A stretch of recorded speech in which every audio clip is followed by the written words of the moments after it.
Salut, bienvenue une fois de plus dans les projets de Camipo Empire. Nous allons parler aujourd'hui de l'automobile en fait, qui est l'un de nos sujets phares et l'un de nos projets qui nous tient vraiment à cœur parce que le développement africain va passer par la connaissance aussi. Voilà, on veut comme ça aujourd'hui parler de l'automobile, l'origine de la voiture.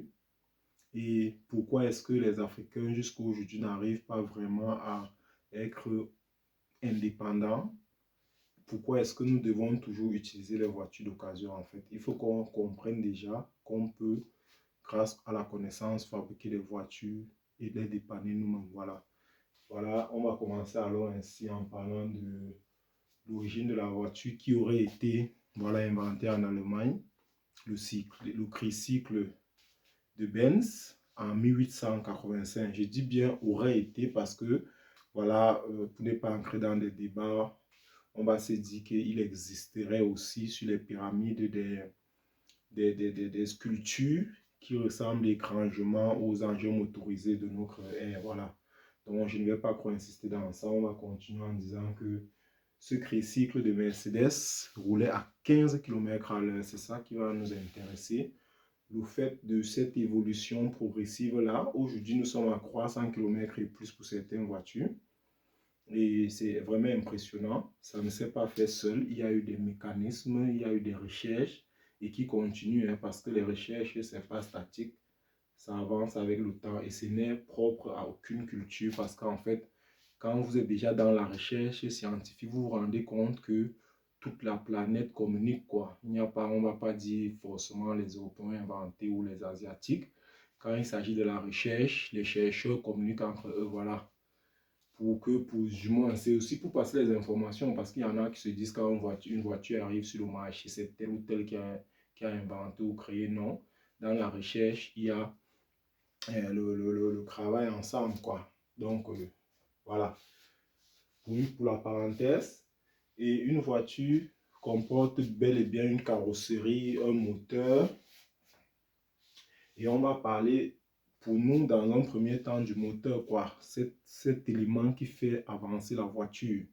On va décrire toutes les pièces, voilà.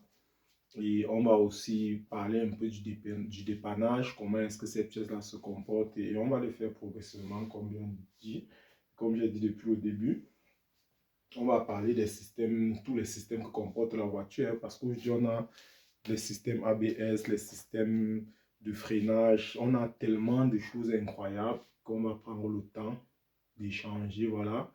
Si quelqu'un est dans le domaine ou alors si quelqu'un est mécanicien et qui peut apporter un peu son apport, c'est toujours la bienvenue. Hein. Comme j'ai dit dès le début, c'est un truc d'échange, mais on veut beaucoup plus passer sur la pratique aussi parce que ça ne va pas s'arrêter sur les vidéos théoriques. On va passer à la pratique et voilà. Et pour ce faire, je vais aussi un peu vous parler actuellement aussi du comment, du pourquoi de la voiture parce qu'en réalité, tout ça va. Il y a beaucoup de physique aussi, hein, parce qu'il faut qu'on se le dise, il y a les forces de frottement, il faut qu'il y ait force de frottement entre la roue et la route. Il faut bien qu'il y ait une transmission entre les forces créées dans le moteur et le comportement de la voiture. Et tout ça, on va le faire, voilà, comme j'ai dit, progressivement. Aujourd'hui, on essaie juste de faire comprendre aux gens que voilà, le savoir n'appartient à personne et que chacun peut l'appliquer s'il a les capacités de faire ses recherches, il peut l'appliquer sur son continent sans aucun complexe en fait. Nous les Africains actuellement on est un peu complexés. Et moi je suis un peu dérangé quand il faut à chaque fois expliquer aux gens que non, on peut aussi le faire. On n'a pas besoin de l'accord de qui ou de telle personne, on peut le faire. C'est pour ça que je viens avec ces vidéos ici pour qu'on essaye vraiment de passer du verbal à la pratique. Voilà. Parce que dans les prochaines vidéos, on va dépanner aussi, on va faire tellement de choses ensemble, quoi. Donc, restez connectés et vraiment, suivez-nous sur nos pages. Et si vous avez des commentaires, si vous avez n'importe quoi positif, vous nous faites part et on va avancer ensemble. Ainsi, voilà, c'était pour aujourd'hui. On va retenir que la première voiture, c'était un tricycle, c'est-à-dire 3 roues.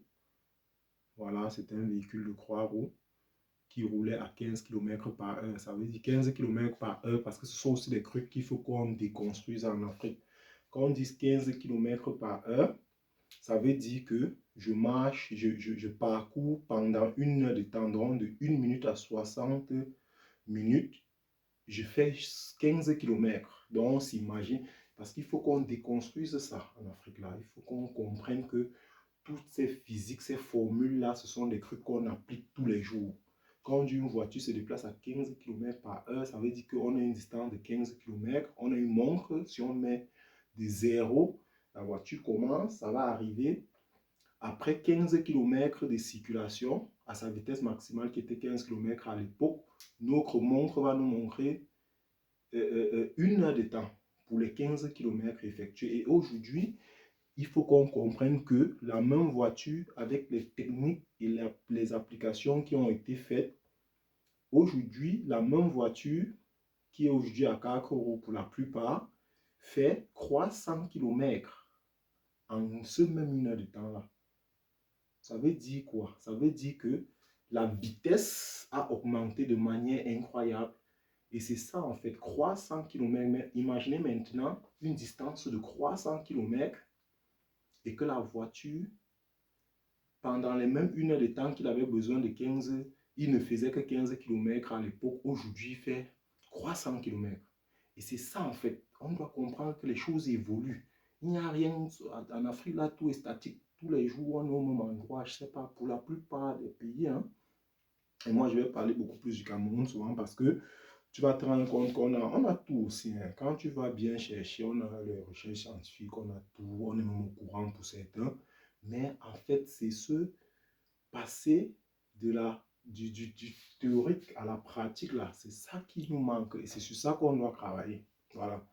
Donc, voilà, c'était pour aujourd'hui comme ça. Camille pour Empire, on est ensemble, quoi. Les Camille à l'œuvre, c'est le travail qui paye.